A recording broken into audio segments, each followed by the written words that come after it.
I still don't realise that a lot of people don't understand satire. How do we break down satire? I love to add a bit of fuel to the fire. Yeah. So I'm like, okay, people are like cancelling me. But it really comes down to you always want to be punching up. It always has to be at someone that at the end of the day, you making that joke, they're going to be fine. Yeah.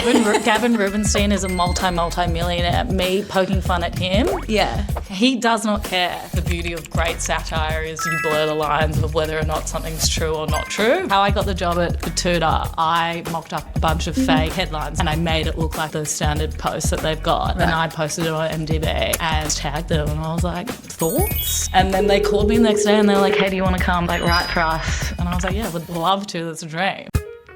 Welcome to Process the Podcast, a meeting of creative minds. Let's dive in.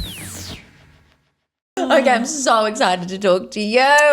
So, Claudia, how do you explain what you do when you meet someone new?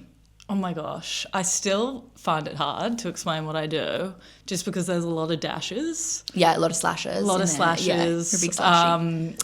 So how I usually describe it is my main shtick is at an agency called Leverage Agency, which is a sister company to the Betoota Advocate. Which we'll probably talk more about that later. And that's like all things strategy, social media management, content creation, and then also writing.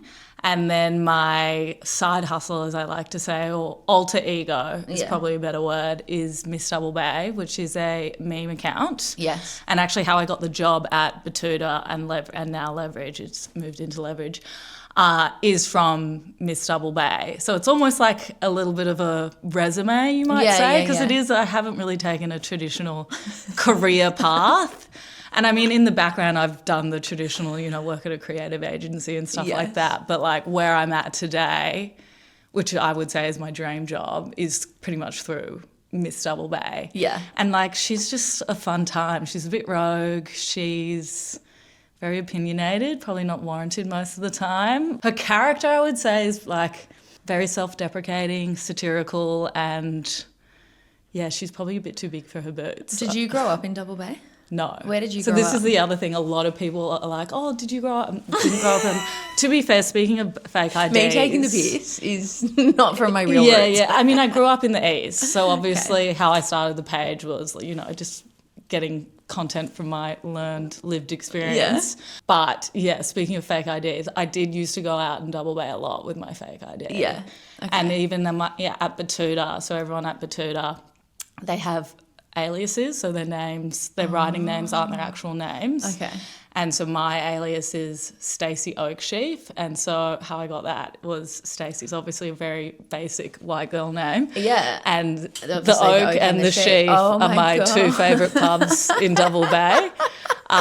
So that's how that kind of came to be. But look, I've been around Double Bay enough to probably say I've lived there, but no, I never lived there. You had a trot up and down all across Yeah, okay. my Jeffrey Campbell's. So when did it come about? 2016? 2016. So I was at uni at the time and don't get me wrong, I still do love a meme. Yeah. Like all throughout school. This was like Tumblr era.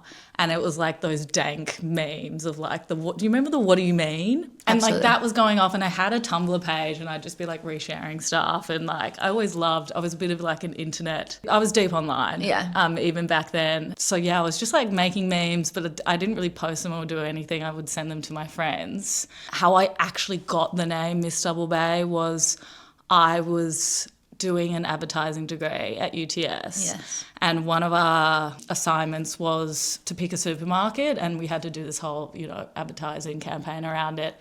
And I don't know, maybe I was bored, just had too much spare time on my hands. And so I thought it would be a funny idea to write a fake review on Woolworths' Facebook page. Right. And it was so over the top. And it was around, I'd stolen a photo of an existing review of mouldy avocados. And I wrote this, this is such a silly origin story, but hey, it's my story. Yeah, I'd stolen the photo and then I wrote this over the top review of I had gotten these avocados at the Double Bay store and they were mouldy, how dare you, at the Double Bay store of all places. Yes. And then I made some comment of and the self-serve checkout lady gave me a greasy for wearing Crocs. Since when is it a crime to wear Crocs? Anyway, it was so over the top. And it was on my actual personal Facebook page. This is when Facebook was like still a big thing. Anyway, it went viral. So Woolies' PR team did a reverse image search on the image and obviously had seen that I had stolen it and then kind of like clapped back. And so they were like, oh, you know, we think you've found this image from somewhere else. Anyway, just like it blew up. It was on the news. Like all these articles were being written. Like everyone was being like this snobby Eastern Suburbs woman trying to get free. As you, Claudia? As me, okay, yes. Right. They had like when they put stuff on like TV and stuff, they blur out your name. But it was my name attached to it. And I was just thinking it was fun and silly, just being like, guys, like I'm obviously joking. It's so over the top. How could anyone believe that? And I think that's kind of how... I mean, even with a lot of Betoota's posts or a lot of the posts I do today, I still don't realise that a lot of people don't understand satire. Yeah. Like they don't get it. And I guess the beauty of great satire is you blur the lines of whether or not something's true or not true. Yeah. Anyway, one of the articles, I'm pretty sure it was a Daily Mail article, coined me as Miss Double Bay trying to get free avocados. Got it. And then I was like, you know what, I'm just going to make a page and call it Miss Double Bay. And then I just started posting like real niche memes. And then COVID happened, which is like we all under the same boat. And I think everyone has a bit of a COVID story. And like a lot of the memes just went viral. And I was like, oh, I could be like onto something here. And then, it's just been kind of trotting along since then. But yeah, even the first creative agency, so I've got a background in advertising and social media, which has been good because I've been able to test a lot of stuff on Miss Double Bay, but then also be able to bring it to the clients I work with. I've been able to kind of leverage Miss Double Bay and what I've done on Miss Double Bay to even just get my foot in the door of like the first agency I worked at, where I'm working at now, or even like cold, outreach to people. Like it does help to just be like, I'm not just here with a mic speaking, I actually have done it. Like I've got proof that I know what I'm talking about. Yeah, for sure. Yeah. So when was the time that you decided to come out from under the name? The reveal, the big reveal. Because when I found the account, I was like, this is very like a Gossip Girl. It was in COVID. Yes, it was very Gossip Girl because you just knew shit. There was an element of it that was a little bit like you knew. Like, who is she? Yeah, it was like, there's someone here that knows too much. A little bit too much about what's actually happening. She's been in the room and we didn't know. Yeah. Yeah, like because Zara Wong, love her to death. She's doing these things like I love it's her. not satirical, I love her but so much. you know the way that she's doing Is that known that she's doing that?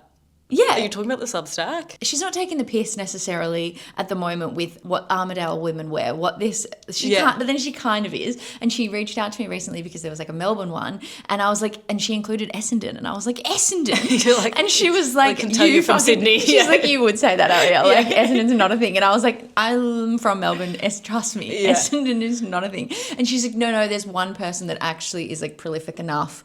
They've submitted Essendon, and I'm hearing them. And I was like, okay. You're like, sure. Yeah, but the way that she's doing it has an air of you are taking the piss right now. But I feel like the way that you did it, however long ago that was, that I noticed it and it became into my radar, I was like, this girl knows way too much. Like literally knows. It's like you and Dan Humphries had a baby. Like it was. So where did that come from that you came out from underneath it? And I guess the operating of, you knew what was happening among the people to some extent. Well, okay. The reveal was, I mean, like Miss Double Bay MDB, I call it for short. Like it MDB. It's too long to say Miss Double Bay. I felt like it built up a bit of a brand name without my face actually attached to it, which like is a blessing and a curse because that's great brand recognition to like someone knows the kind of character or brand that you're talking about just by saying the name. But then it's also a hindrance in the sense that like, especially if you're like wanting it to be your career or you're really wanting to engage with your audience a lot more, people need to attach a face to it. They just feel safer with like knowing the person behind the account, right? Yeah. And so I was working at a tech startup at the time and I was just not loving it. And I was kind of like, you know what, like if I what if I did a reveal? Like, let's just see where it takes me. Like, it could either, you know, work and I'm here sitting today on a podcast, or I could flop, but then at least I've got, you know, my traditional job too. Yeah. So I was like, fuck it, I'll just do it, see what happens. And then I was like, okay, I should probably make like a little thing around it. And then so I worked with my manager and we were like, okay, like let's do a reveal at Fashion Week. And so we like kind of staged these pat shots. And I was working with Afterpay at the time. This is when they were sponsoring Fashion Week. And so we just like staged a whole like the Daily Mail had outed me, and then I kind of used that to be like, oh, they've outed me. Like, I guess I'm out now. When in reality, I'd outed myself. So did you get the Daily Mail on board? Yeah, they were keen. But like the Daily Mail's keen for a lot of things, you know, like it wasn't that hard. And then kind of from there, and it took me a while till I think now I'm getting a lot better at putting my face to content. Yeah. Like I still sometimes would hide behind a meme just because it's something I'm so used to, and it's still like climbing Cringe Mountain, right? Like putting yourself out there. And also so many people had known me as this character. It's like, do I show up as the character? Yeah. Do I show up as me? What if people think that I'm the very thing I'm satirizing? Yeah. So it was like a bit of an internal angst to just be like, how do I like navigate this?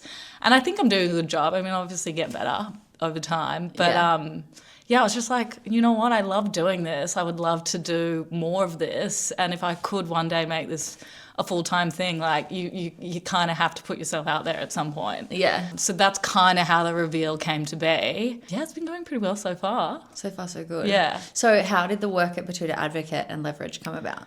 Yeah. Okay. So that came again through MDB. So Are you, to clarify, the only female in that office? No. Okay. But I'm the only female in like the C-suite. Okay, because I saw that image and you were like, I'm the only woman or something. No, there was another woman in that one. Was there? Yeah, Okay, yeah. okay. Oh, what did I see? The Instagram story. Yeah. Yeah, no, so my running yarn, I love like anyone who follows MDB knows I love just an ongoing joke to the point where it's not funny anymore. Yeah, okay. And so my current online yarn is I find any excuse to post a wedding flashback. Okay. And so that's a photo from my wedding. And for Kris Kringle last year, we had like a $20 budget or whatever it was. Anyway, I just did a framed photo of from my wedding and just like, that's what they got for Kris Kringle. Anyway, so I just thought it was funny. And now they've put it up on the mantelpiece. So I was like, you know what? It belongs there. Yeah, you nailed it. Yeah. It actually worked. Yeah. It was funny, speaking of yarns.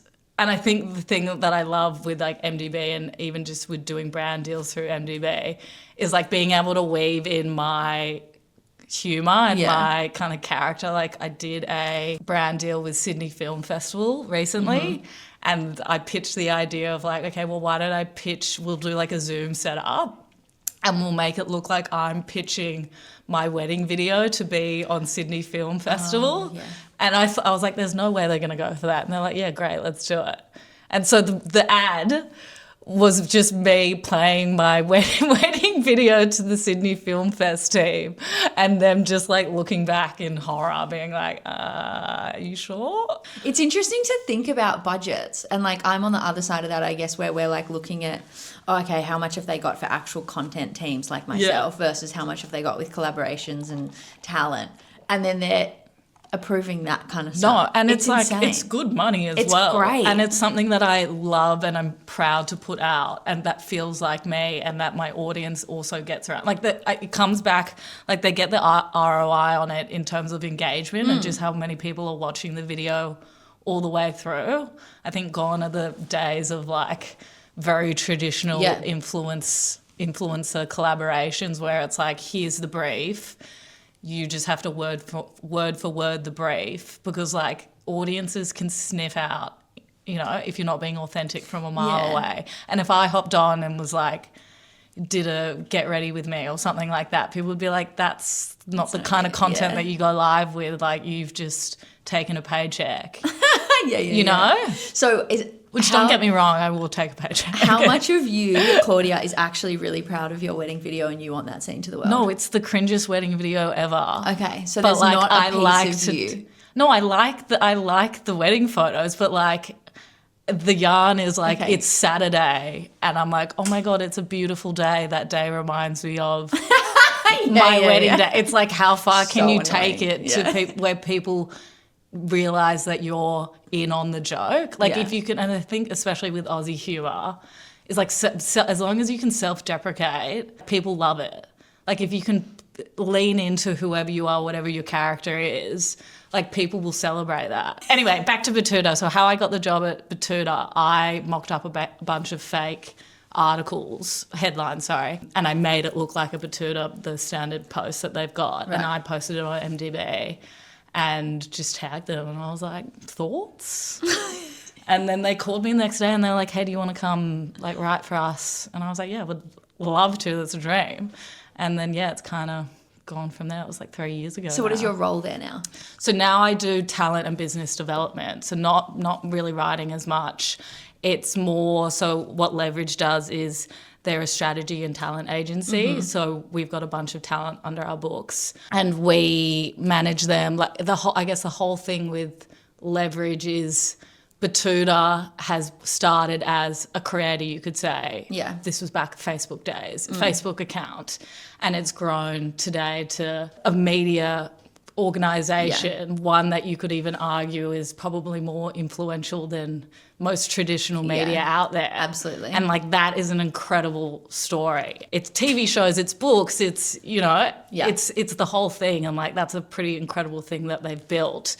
And so a lot of the talent that we have at Leverage is like, how can we bring you in on that journey? Like not only have we worked on the brand agency side, but we've done it ourselves. So we can show you how to actually be more than just a page online. It's like, how do you actually make this a fully fledged business that you could at one day step back and it could exist on its own. I had a really interesting conversation yesterday with a founder of a very well-known and successful Australian tech startup, and his next move is to create a fund that gives to creators, sort of like sick. The CAA kind of play that they pulled out 2 months ago maybe, where they've gotten VC dollars. They're putting them towards creators that have runs on the board that are now looking at their next. Yeah. And it's so interesting. It is like not a scary world, but like a lot of these creators, influencers, like they're so green. Like it's such a daunting industry to be in, where it's like it is nice to have someone that you can lean on to be like, okay, what do I do with this? Like,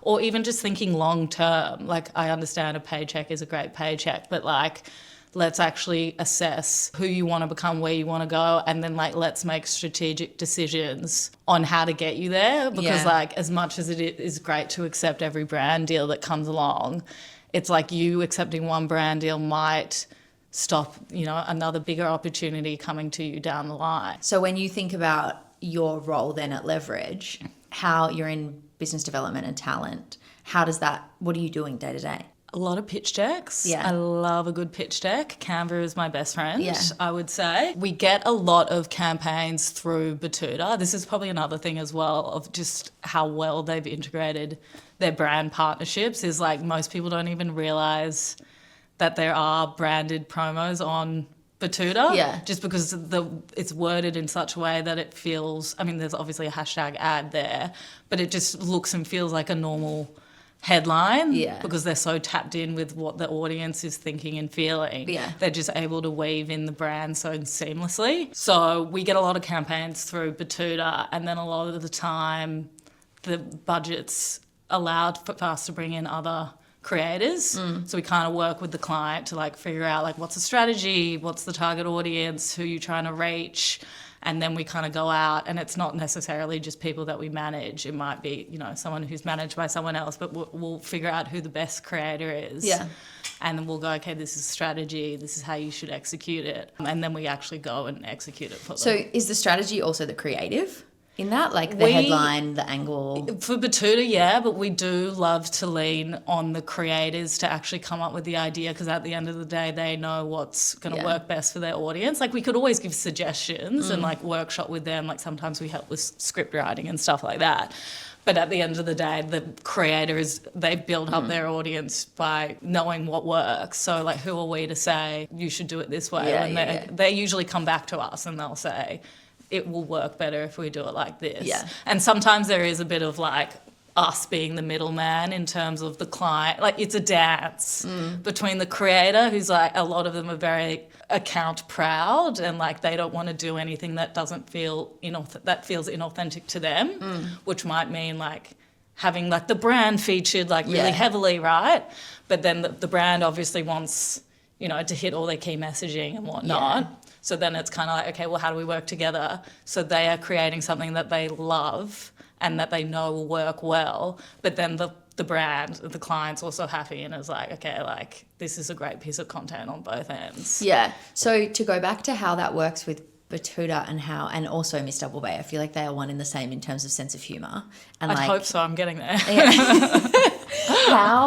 It feels like there's two kind of parts to it. The first one being, okay, you've got this world that you play in, and then there's that layer of bringing brand into it. Yeah. So if we were to think about the world that Betoota and Miss Double Bay, I guess it's just satire is like the broad theme here. Yeah. How do we break down satire of like thinking about a topic? Like what's the topic right now that's happening? I feel like Donald Trump's talking like as we speak right now. He's doing an address. Pauline Hanson in Sicily at the moment. Yes. Oh my God, with Gina Reinhardt. Yes. And Gina's in her little swim, how her bucket hat in the water. Yeah. I can't. How funny is that? I cannot. Yeah, So that's actually a good example. So the thing with satire, and especially at Betoota, their main thing is, and I do have to credit them a lot for just like really holding my hand in terms of figuring out how to perfectly execute something like that. But it really comes down to you always want to be punching up.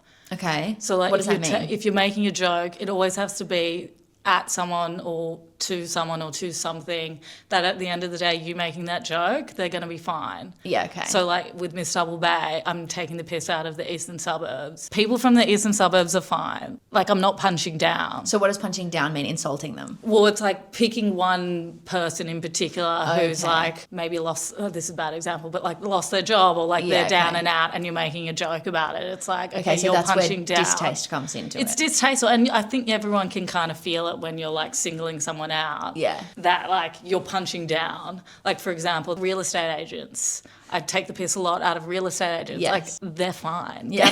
Gavin Rubenstein is a multi-millionaire. Me poking fun at him. Yeah. He does not care. And also a lot of them like end up playing into it. Like I used to make a lot of memes about Justin Hems and like Toddies. Like he loved it. Yeah. I still loves it. Like now I've got a WhatsApp number that whenever I need a booking at any Maryvale event, they get it for me. Like you made it. They're fine. They like it. And at the end, well, I don't know if they like it. Depends. But like they get the humour, right? And they're not suffering from you making a joke out of them. One that comes to mind is when the Inspired Unemployed did the Junkies. And do you remember that? Do you remember that piece I'm talking about? It was like the boys were being junkies and they were coming towards you, but they were doing that like, you know how when a junkie is in their intoxication or whatever you would call it of them being affected by the drug that they have in their system, they're wired and they're off their rocket on doing really weird things. And the boys did it in such a specific way that it was actually funny because the rest of society could be like, yeah, we'd cross the road. Yeah. But anyone that saw it that had been affected or knows anything about drug use or has somebody in their life that has kind of produced effects like that, I guess, and been in that state, it was fucking sad to watch. Yeah. And is that kind of punching down where it's like, definitely. because that was one of the first times as well that they had an influx of Backlash. comments that were like, boys. Yes. That's a perfect example. Right. Where like I guess they were doing in the fact that they're like them crossing the road is a very like light touch in terms of punching down, but it's still like it was the impersonation of it that was really sad to watch. Well, and also like they're addicts, like it's not their fault necessarily. At an addict, Rule number 1. But like, if that's the worst thing they've been cancelled for, I think they're doing pretty well. Yeah. Okay, so punch up. So punching up is the Pauline Hanson example. Okay. So like, she's currently in Sicily and she's having a beautiful Sicilian holiday with Gina Reinhardt, her dear friend. And also a bit of a backstory, like she would also come at a lot of her opponents for also taking holidays like that, right? Yeah. And so Betoota made a joke that it was the new season of The White Lotus, Yes. except this was like an even more cruel and twisted season. Like, that's a good example of like, okay, what's happening in media. At the end of the day, Gina Reinhardt she's fine. Yeah, she's fine. Same with Pauline Hanson. She's in a position of power. Like, that's the thing. Like, they're not taking the piss out of the everyman. They're holding power to account in a satirical way. Do you remember in A Beautiful Mind how we see Russell Crowe and he's like got all the equations? If you were to be like, okay, this has landed on my news desk or whatever, Pauline Hanson, the paparazzi photos have happened. What's the process, since we're on Process the Podcast? Yes. Of thinking like that. God, you're going to have to ask them because there are a lot of them. But you do it too. You would do it in the way of if everyone in Double Bay started wearing one particular thing. Yeah. Do you remember like the Scanlon Theodore, like mohair? Yes. Like that. It's like, how do you turn that into then a piece of digestible content? Yeah. It like really depends. I think every creator has a different process. Okay. Mine with Miss Double Bay, I guess I can speak to Miss Double Bay a lot better, is like, okay, something's happening.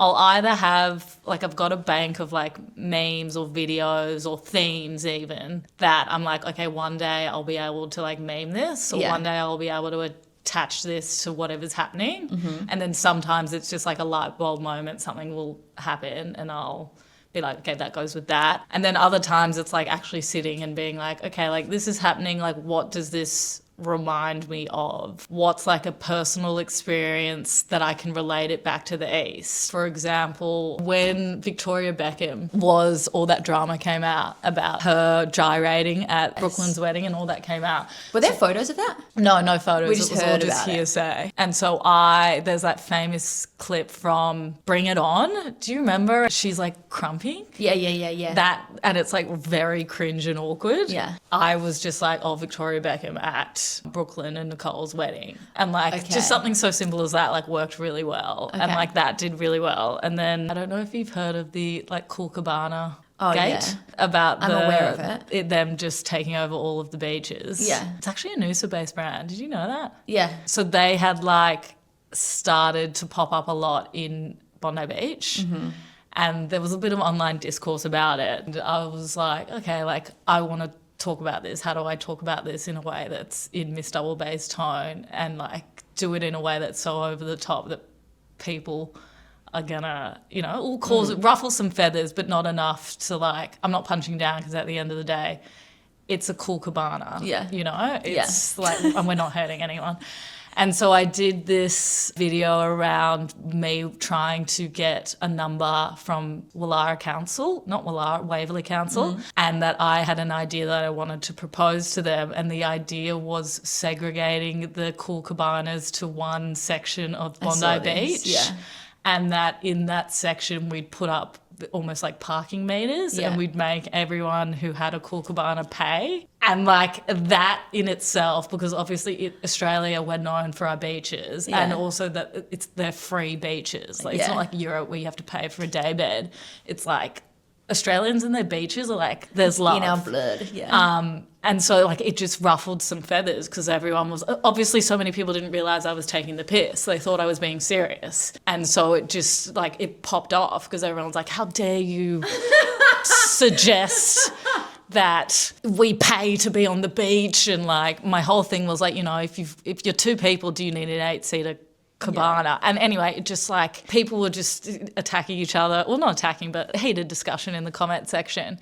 But like that for me is a perfect example of like, okay, this is happening, this is trending. Yeah. I'm relating it back to me, my audience, so like Bondi. Yeah. And then I'm like skewing whatever it is that's happening to the point where it's so ridiculous that people don't know if it's real or not. Like it even like ended up again like on the news and stuff. Like people were like, this new proposal. I'm like, guys, like, you fed right into my trap. Is the video literally you on the phone? No, it's like green screen. I've just green screened it. Like a lot of the content I do is very lo-fi because I also just think that feels a lot more authentic to me, just to make it look like I've picked up the phone and like, I've got an idea, even though I've like pre-planned it. But it was a green screen. I just had stock images at the back and then I just had like mocked up what I called it Cabana Corner. And so I had like mocked up what I wanted it to look like. And then even when people were like coming for me, I love to add a bit of fuel to the fire. So I'm like, okay, people were like cancelling me, or like there was one comment which was so strange, which was like, this will never work, like big cabana is too powerful. And then so I made a meme around all the different like big pharma, big tobacco, and then like big cabana, and it like took up most of the pie chart. And so like that, and then I did another follow-up video of being like, a lot of people are angry at me, like, don't worry, like the cabana corner will have luxuries, like, we'll have someone going around with an oyster shucking, and like we'll have some calippos in there. It's like, take it to the point where people are like, oh, okay, she's really taking the piss here. It's fun. How do you feel about being on the news with your face? And there are people that don't know it's a joke. I mean, like, the people who get it. The people who don't, they're probably not right for me. So before, when you were like, I'm climbing Cringe Mountain. Yes. Is it cringe doing that stuff? Or is it because you're hiding behind the humour? It's actually cringe when you're actually Claudia. I cringe more when I'm trying to be myself on the page, because everyone's so used to me. Why are we like that? I don't know. Everyone's so used to me being like, I'm ridiculous. Or being a bit sassy. But then it's like almost coming on and being like, come to my trivia night. I'm like, oh my God, that's so cringe. I just asked something of my community. Yeah. Because I have that too when I'm talking to the podcast surely guest. You would I'm fine as a podcaster doing anything and putting videos everywhere. And then as soon as it comes to my process, I'm like, oh no. I have to say though, I've been loving your videos. The portfolio one about putting your body of work together. Yeah, disgusting. Disgusting behaviour. And we always think the worst of ourselves. Like I watched that and I was like, that's an amazing piece of content you don't come across cringy whatsoever. I was like, to be able to put that out, I was in Sydney alone. I cancelled my entire Saturday. I went to the coffee shop and got 2 coffees. Not 1, 2, because I was like, the whole day. And then I laid in bed. I'd put my phone on Do Not Disturb, and I opened CapCut, and I was like, okay, here we go.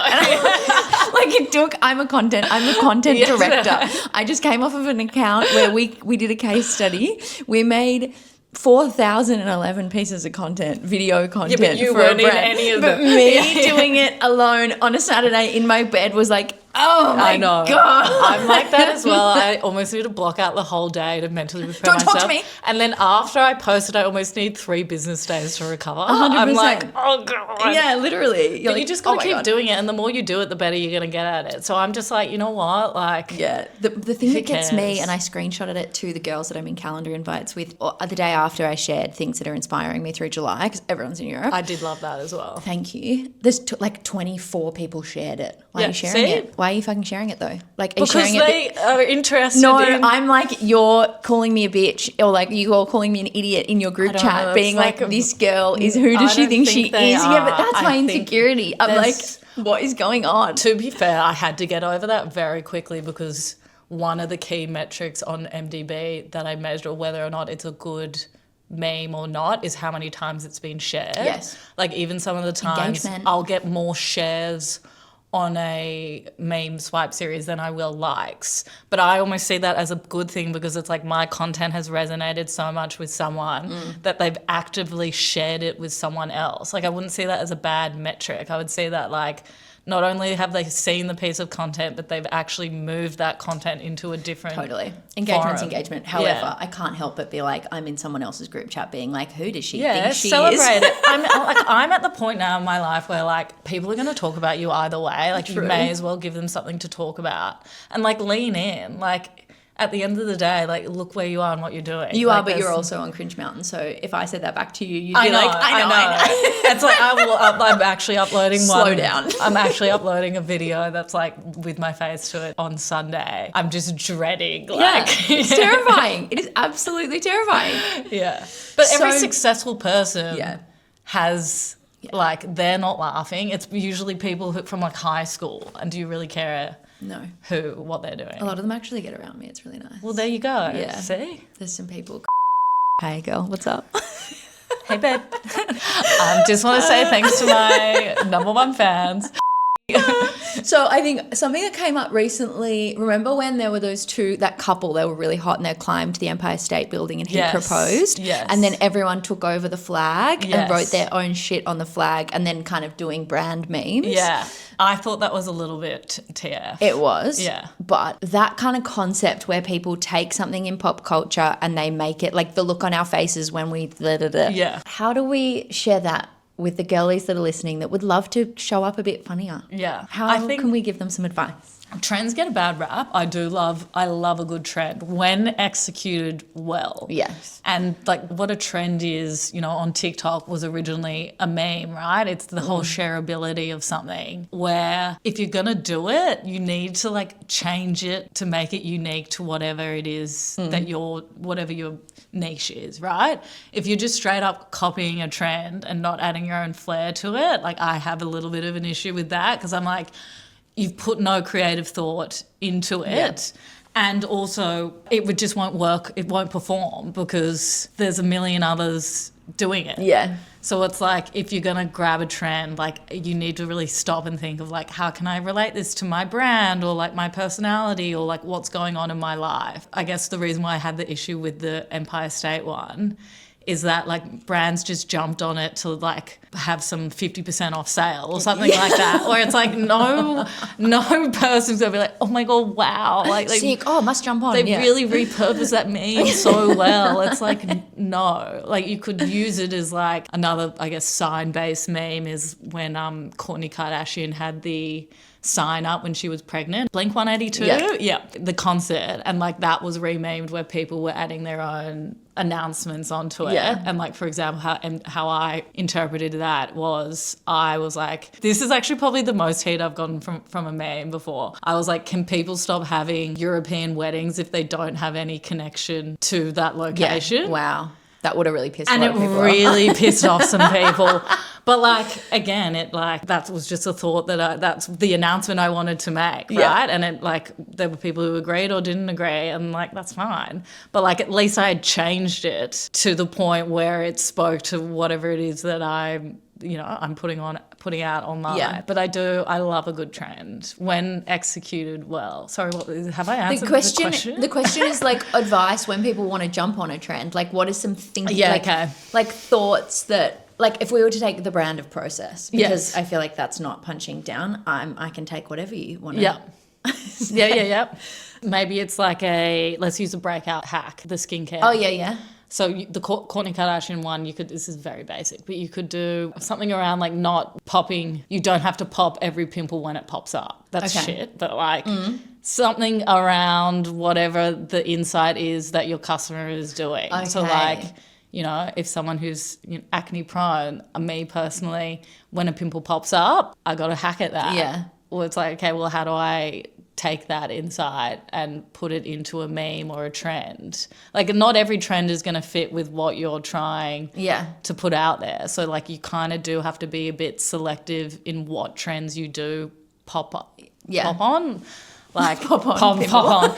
Yeah, you like just be selective with. You don't have to jump on every single trend. Yeah, and like there is also a beauty to like creating your own trend. Like even just a lot of creators that I follow at the moment, they've got really good series, and like I love following along on their series. Or they've got like a one line or an intro, whatever it is that's so uniquely them. Where like they can still, if your whole, I guess, brand or niche is just jumping on other trends, I don't really think you have a brand or an online personality. I think you use that to attract new audiences, but you need to have like whatever it is who you are, the content that you're making.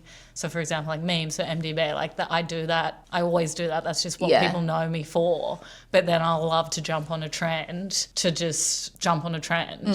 But like, that's not my whole, I guess, strategy online. Yeah. And I think a lot of brands, that's probably their downfall, where they're just like, we'll jump on every trend. Where it's like, but that might go viral, but like that's not converting to any followers or any sales. Yeah. It's like, what is the actual thing that gets people to come back? Like it's either you, it's either your team, or it's your product, or it's like the style of content, but like you can't just rely on a trend. So like have fun with trends, but like figure out what your reoccurring content is. And then the trend is just like a nice to have. The trend is like the sprinkles on top of a dot cake, but like the core of the dot cake. You have to know who that is. Yeah, and, like, and what you've got that to is. be like almost Consistent religious in Yeah. how much you show up doing that. And also even like a running joke, or it doesn't even have to be a joke, but like a running theme that it keeps popping up throughout your page that people can like be along on the journey. Yeah. Like for the,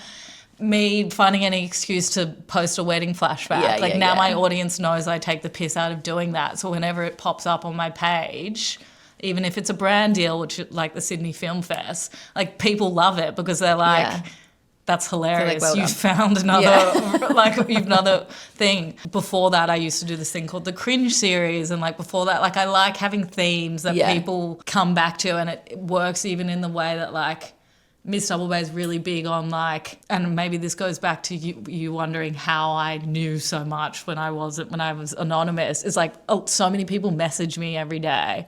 They'll send me content. They'll send me like photos of their wedding day now. Like there's like a big, like my DMs are very active, and I also take the time to go through and like reply to everyone, because it's not just someone like giving me a fire emoji. It's like someone who's like seen a piece of content, thought of MDB and gone out of their way to send it to me. So I'm like, okay, like that's big. Yeah. I'm going to take the time to reply to you.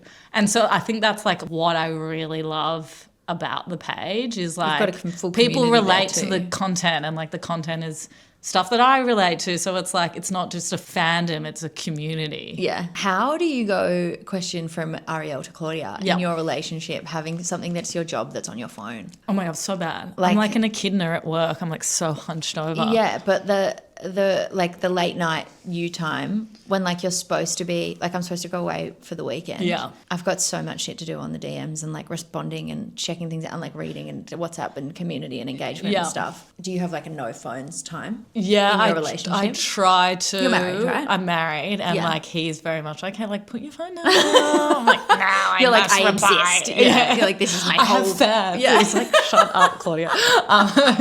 Yeah, I try to like even past like 7, just not look at my phone, or like I'll almost block out like, okay, spend 10 minutes like going through this, or like 10 minutes. I love a good scroll, and my algorithm, especially my algorithm on Instagram, so much better than my algorithm on TikTok, but it gets me. And so many great other like meme pages and inspirations like pop up. So I'll have like a folder and I'll save it like inspiration, and I'll try to like... So you're disciplined with it? I'm pretty disciplined. Like I do start to get anxiety if the unreads started to pile up. I was at one point managing this other account called Hinge Boys, which was an account where, again, very community based, but it was me resharing the cringiest Hinge profiles on Hinge. Yeah. Anonymously, like I'd blur out their face, but it started as like people would send me the voice notes that men would put on their Hinge off. And like some of them were so hilarious that I was like, this almost needs its own page.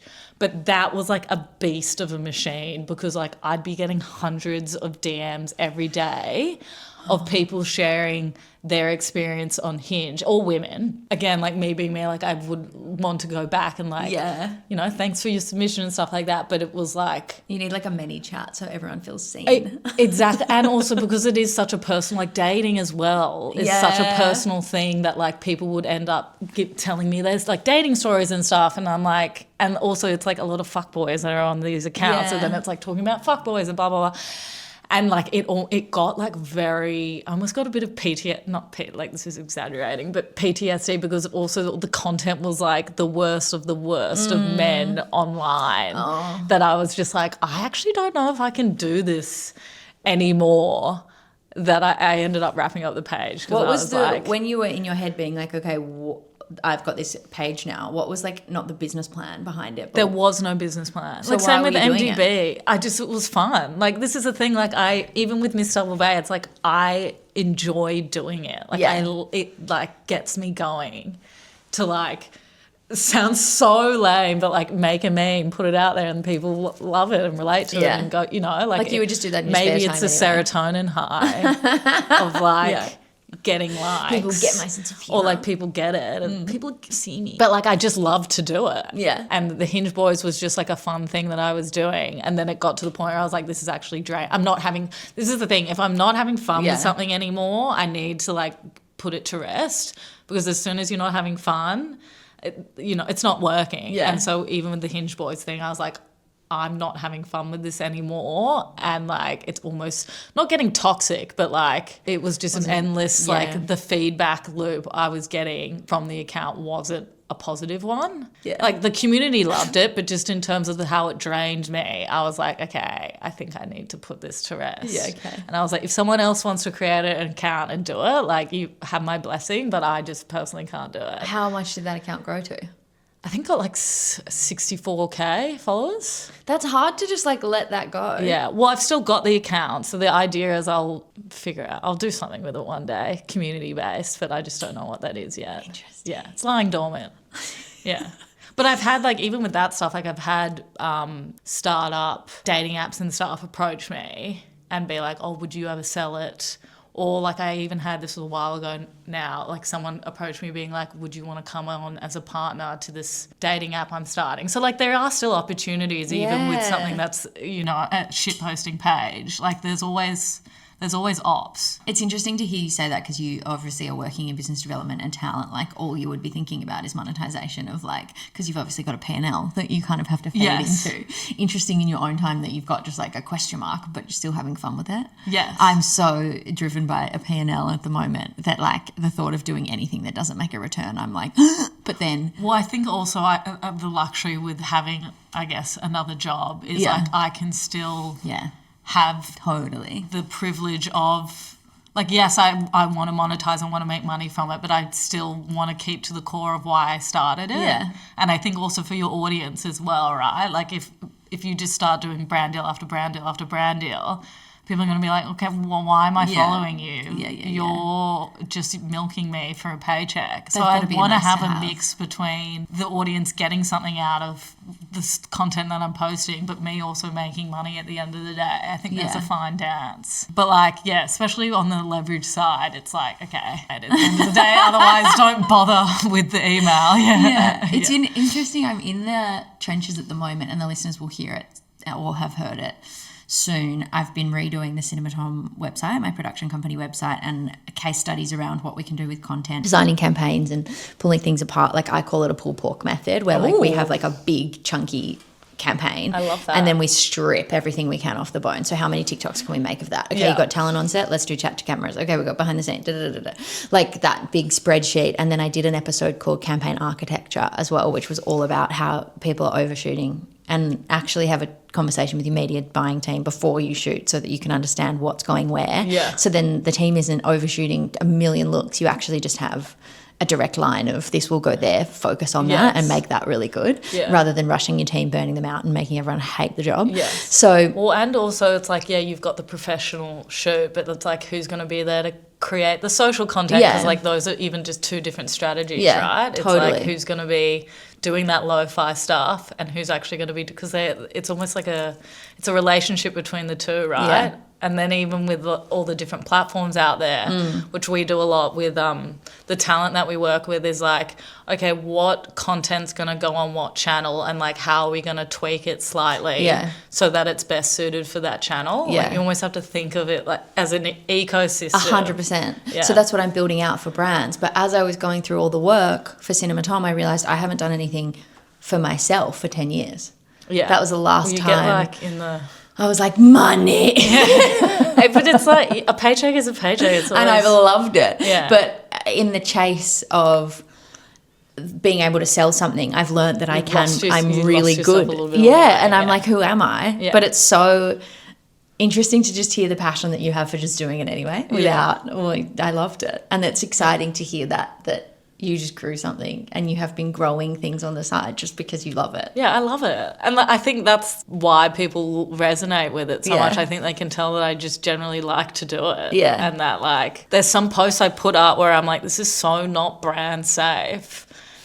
But I did one for Neil Perry the other day around like pitching a new idea for an Ozempic menu. Yeah. That wasn't like a branded thing or anything, but I was like, there'll probably be brands out there that'll be like, ooh, okay, that's a bit weird. I'm like, I don't care, don't work with me. Yeah. You know, I'm going to post what I want to post, and it either works for your brand or it doesn't. Are you with Leverage? Is Miss Double Bay represented so by I've Leverage? got another manager who does brings in a lot of deals for me, but then also through, because the audiences and tone's quite similar to Betoota, it's kind of like a hybrid, but sometimes I just like to not put all my eggs in one basket. Yeah, you know? Interesting to get away with that too, because usually wouldn't a brand manager be like, no, only with me? Yeah. You'd be surprised. Very persuasive. Yeah. So what's next then for you? Okay, so next thing, speaking of being excited, I'm doing a very fun trivia night. Yes. Have I told you about this? No, but we're coming. Oh my God, please come. We put it in the group chat. We screenshot it. Did you? Yeah, we probably shared it. We were one of your shares. We were like, Brooke and Jordan and I are all coming. Okay, stunning. We need to buy tickets. I'll write that down. So during this is going back to COVID days, I did a online trivia night when we were all in lockdown. Let's be honest, it was a drinking game. It wasn't really a trivia night, but it was again Canva doc. You could download it, and then you and your mates would jump on a Zoom, and you could play it together. And it went so well. So I was like, ever since then, I've been wanting to do like an IRL version of it, and just life gets the better of you. Need a paycheck at the end of the day. It just hasn't been on the top of my priority list.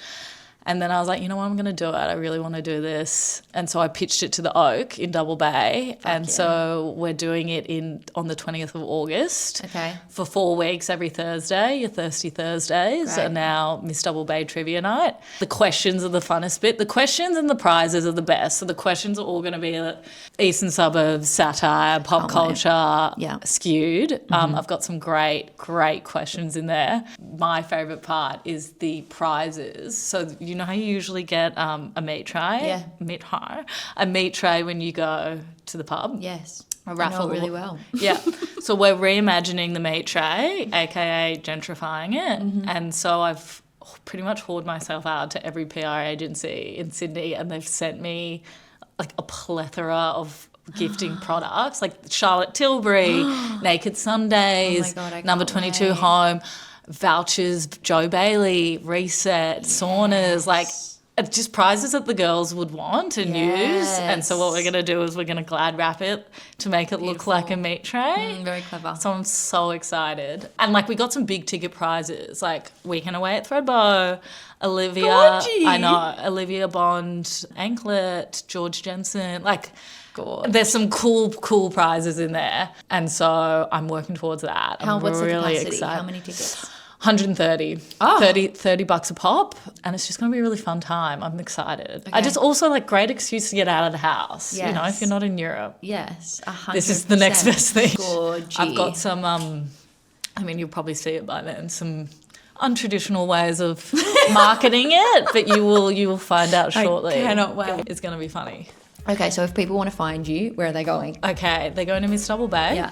My main shtick's on Instagram, so I would do that. Or TikTok. I'm not really as active on TikTok, if I'm being honest with you. Or you could follow the Betoota. That's also a great account to follow. Yes. Okay, or come and meet you at come to the trivia night, please. I can't wait. It's going to be a fun time. Thanks, doll. Thank you. Have a good weekend. Thank you. I will do. Bye. Have fun. Bye. This podcast is a Tom production recorded on Aboriginal land.